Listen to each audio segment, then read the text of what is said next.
אהלן חברים, כאן רז ביטון מצעדים,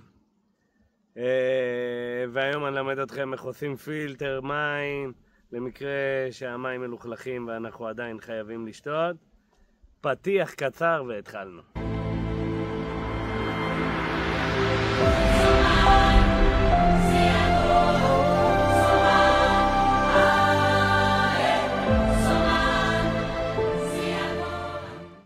אז אנחנו נמצאים פה ליד הכנרת, שזה האגם המים מתוקים הכי גדול שיש לנו בארץ.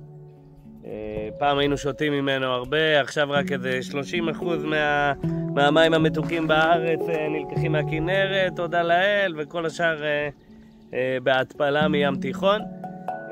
אני רוצה לדבר קצת בהקשר של בושקראפט והישרדות על מים. כן, מים אחד משלושת היסודות ההישרדות של המחסות, אש ומים. באמת, מה אנחנו עושים כדי לשתות מים? אז אני אגיד ככלל, כי תמיד שואלים אותי, שקודם כל אנחנו שותים מים ממקורות טבעיים, אחרי שסיננו אותם או טיפלנו בהם כמוצא אחרון. הדבר האחרון שאנחנו רוצים באיזה מהלך הישרדותי שלא יבוא עלינו או לכיף, זה לחטוף איזה חיידק בקיבה שיגרום לנו להקאות, התייבשות ושלום עליכם, כמו שאומרים עלינו. אז כל דבר שאנחנו מדברים הוא כמוצא האחרון. אנחנו רוצים לעשות את הכי טוב שלנו, להגיע למים הכי נקיים שאנחנו יכולים לעשות, כדי באמת לצלוח את העניין. אז אני אסביר על פילטר מים. אחד הדברים העתיקים ביותר, כבר ברומא היו עושים אותם, באמת כמה דרגות סינון של מים מלוכלכים שבסוף הם הכי ראויים לשתייה. אני אגיד שמה שאני הולך להראות לכם יהיה בבקבוק פלסטיק קטן. היו עושים את זה בבריכות ותהליכים הרבה יותר גדולים של בריכות ענק, אז הסינון היה הרבה יותר מסיבי ויותר נקי. אנחנו נדבר על איך הפילטר נראה פעם. אנחנו רוצים כעיקרון כמה חומרים בשביל זה. אחד, חול, שאנחנו בדרך כלל ליד מקורות מים יהיה לנו קרקע שהיא יותר חולית, שזה בסוף גודל של גרגיר.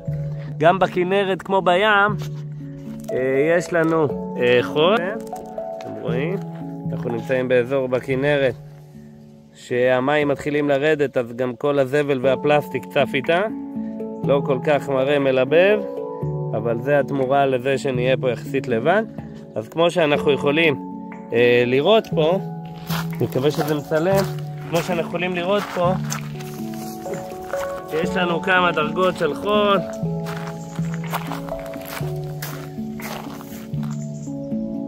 בואו נראה אם רואים את זה יפה. אז אנחנו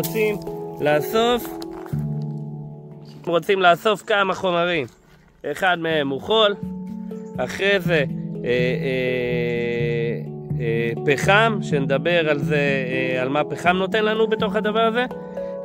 גרגירים יותר גדולים של צדפים וכאלו, אבנים ואפילו איזה עשב, ככה להתחיל. בעצם מה שקורה, ברגע שנסיים להכין אותו, אז ממש נוכל להסתכל על זה, שכל אחד מהמרכיבים בתוך המסנן, יש לו מטרה אחת, לנקות לנו, לסנן חומר מסוים.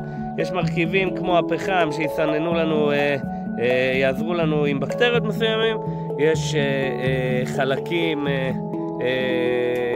אחרים שבעצם סופו של דבר מאוד מאוד פשוט בהבנה, זה שכל חלק מהווה על הדק מטרתו לסנן לנו משהו. בואו נאסוף את החומרים ונבנה לנו. אז אנחנו רוצים חול, רוצים גרגירים גדולים יותר, אבנים, עשב ופחם. יאללה, בואו נאסוף. אוקיי, מצאנו בקבוק רגיל כמו של העין גדי, נשאיר לו את הפקק ונחתוך לו אותה למעלה.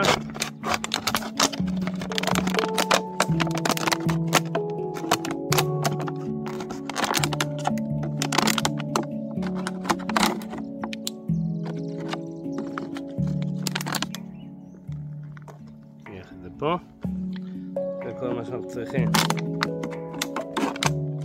בקבוק אחד כזה יפה, מצאתי הכי נקי שיכלתי למצוא כדי שיראו את הפילטרים, ואני בפקק שלו יעשה חור ממש ממש קטן, אוקיי?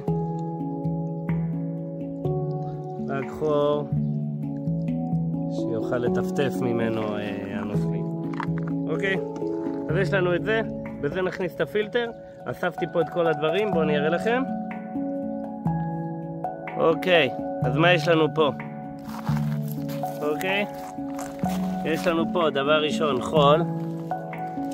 חול רגיל, גרגירים בגודל קטן של חול, צדפים וכל מיני גדלים, הם גם יעשו את העבודה שלהם. חומר יותר גדול, חלוקים גדולים,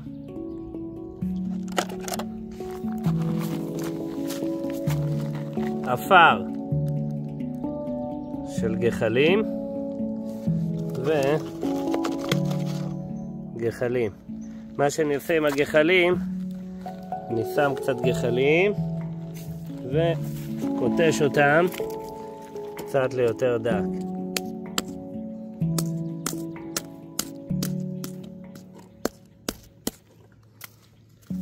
החתיכות האלו אני שומר גם. שוב, אנחנו רוצים כל דבר שהוא יהיה בכמה גדלים. אוקיי? אז זה כל החומרים שאנחנו צריך לפילטר. צריך עוד חומר צמחי להתחלה, אני אשים אותו, אני אראה לכם. ולקחתי חומר צמחי, משהו שיסנן לי קצת הדברים היותר גדולים. אני אגיד שאם שמים מחטים של אורן וכל מיני מחטיים אחרים, אז גם הם יש להם חומרים שהם טובים לבריאות, הם גם בריאים, אז כאילו אני אומר להשתמש בהם. לא יודע כמה הערך יש לזה בתוך הפילטר, אבל יאללה, בואו נבנה אותו. אוקיי, אז בואו נתחיל. אנחנו נתחיל קצת עם חומר צמחי, נשים אותו למטה.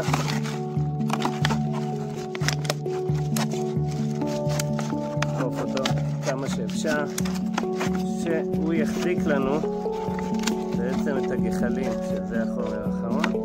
עשיתי לי מין קן כזה. עכשיו אנחנו נשים את האפר של הגחלים מבפנים.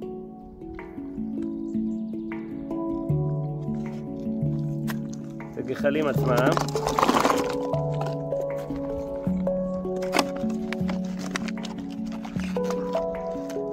נדחוס את הכל. עכשיו נשים לנו את החול.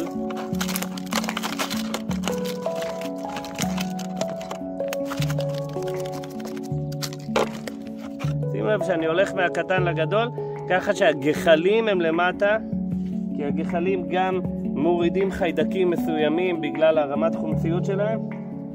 אני לא ארחיב על זה, כי אני אראה לכם בעיקר את הצורה הפרקטית. מי שרוצה הרחבות יכול לשאול אותי בתגובות, אני אענה על הכל, או לבוא לאחד מהקורסים שלנו שמתעסקים בזה. אני רוצה שתבינו את זה בעיקר ברמה הפרקטית. אוקיי, איפה היינו? בחול. אחרי החול מה נשים? יפה. משהו קצת יותר גדול. צדפים.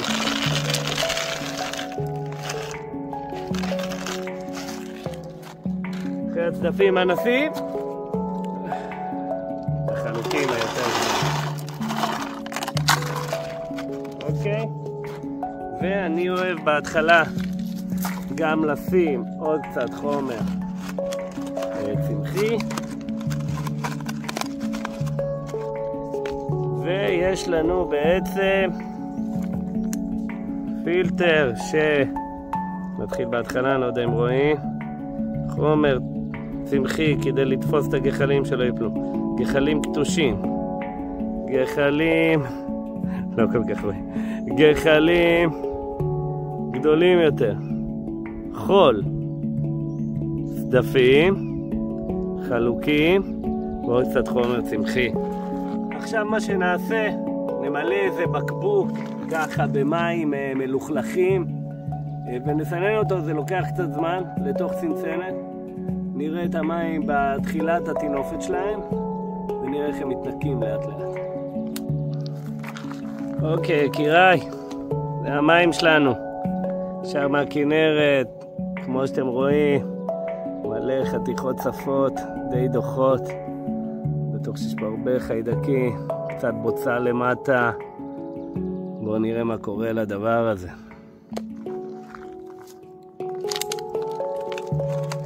בואו נתלה לנו את זה איפשהו. אז אחרי שתלינו את זה,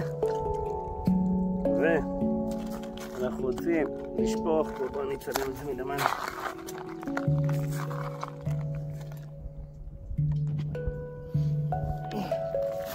אחרי ששמנו את זה, לשפוך את כל המים. אוי אוי אוי אוי אוי. עכשיו בעצם אנחנו מחכים. זה לוקח זמן, זה מטפטף לאט לאט טיפות טיפות ומתנקה. לאט לאט נראה איך זה מתמלא פה. והנה הם יצאו נקי. אני אגיד שעדיף לעבור על התהליך הזה כמה פעמים. גם אחרי שהמים יוצאים נקיים, לשפוך עוד, לשפוך עוד, לשפוך עוד. עד שזה יוצא נקי, נקי, נקי. זה אפשר לטעום. רק אם חייבים חבר'ה, אני מזכיר. זה רק כמצב קיצון. לא להתחיל לשתות ככה מים כל יום. נגמרה לי הבטריה, אז לקחתי איתי את הפילטר וגם שמתי צנצנת כדי שנוכל לראות וגם צנם לכם. לקחתי את הפילטר איתי ושמתי גם צנצנת כדי שנוכל לראות. נראה שהמים עכורים וזורמים. כמו שאמרתי, אנחנו נסנן אותם כמה פעמים. בואו נראה איך זה יוצא.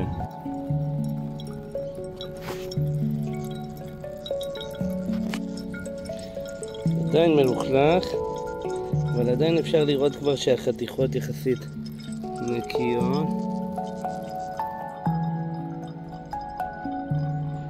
אוקיי, אני שופך את אותו מים פנימה.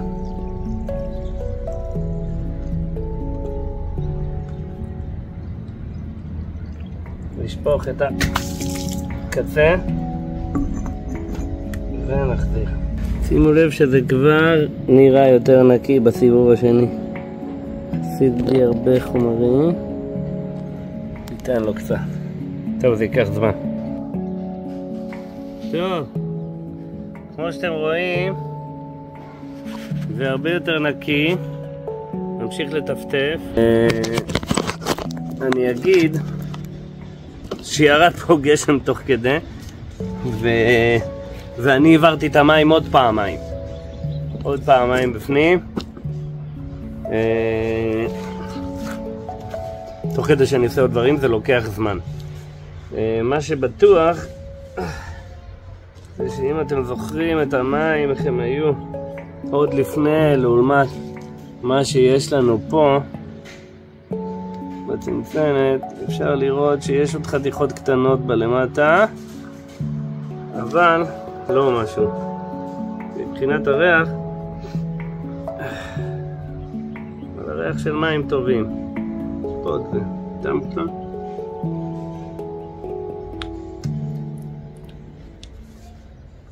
גם הטעם סבבה.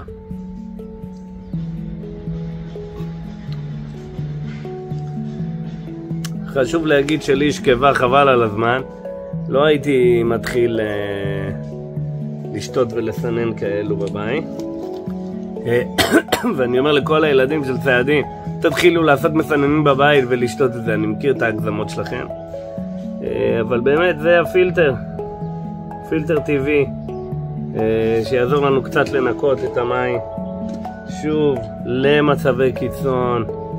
להשתדל לא לשתות מים, הדרך הכי טובה היא להרתיח את המים, אוקיי?